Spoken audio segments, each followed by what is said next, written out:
Own your shadow. Freeman Dyson states, the purpose of thinking about the future is not to predict it, but to raise people's hopes. The future of civilization is linked to our ability to overcome the forces of ignorance, both internal and external to ourselves. Despite the fact that we are handicapped by biological constraints, brains hardwired to prompt irrationality, rage, and violence, we must innovatively challenge our most primitive urges. Genetically and psychically passed on to us through an ancient legacy of ancestry, these reptilian upsurges are effectively obsolete. It's crucial that we do all that we can to limit their eruption within the psyche and their spillover into the world. We must learn the wisdom of transforming these primal forces and hope that in time we overcome and outgrow these traits so that they can gradually disappear from the collective gene pool and leave the template of consciousness altogether. Of course, deprogramming the mind of hostility and irrationality and reconfiguring it towards kindness and tolerance is an ancient ideal. Today, such ambitions are no longer confined to spiritual, philosophical, and psychological circles. The harsh realities of even our most recent history have shown us how just a few people with hostile fantasies can rain hell down on the multitude. The need to identify the forces giving rise to every form of human and environmental degradation has never been greater. Look at it this way. Each of us is essentially a gorgeous mystery with a wild heart and a lofty purpose.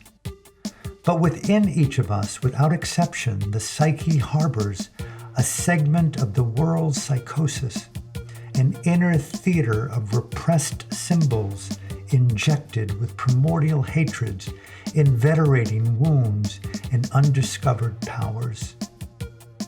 The great unconscious has been known by many names: darkness, the devil, evil, and stupidity. Carl Jung called it the human shadow. Those emotional traits that we despise, disown, and repress and live buried in the darkness of our subconscious minds, safe from our judgments. Yet, it is always there, waiting to be triggered into unconscious projection anywhere, anytime.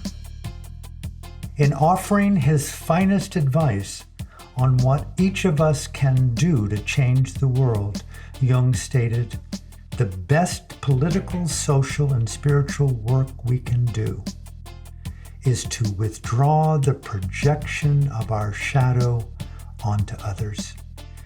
In other words, as Nietzsche said, the great epochs in our lives are at the points when we gain the courage to rebaptize our badness as the best in us. To fall out of grace is one of the greatest gifts that one receives in life, states Sabatu Some. When we are in grace, we begin to take things for granted and we actually stop working on ourselves. Falling out of grace shakes us up. It reconnects us to the larger universe in order for us to see ourselves anew. It forces us to rediscover where our true center begins and learn what needs to be set aside. And it was Gandhi who said, "The victory is in the struggle itself." The struggle itself is the most important thing. And no matter what, keep on summoning the courage to walk on, reclaiming your own shadow and rebaptizing it as the best in us. And let us hear the eternal mantra of the late Bob Marley: emancipate yourself from mental slavery. None but ourselves can free our mind.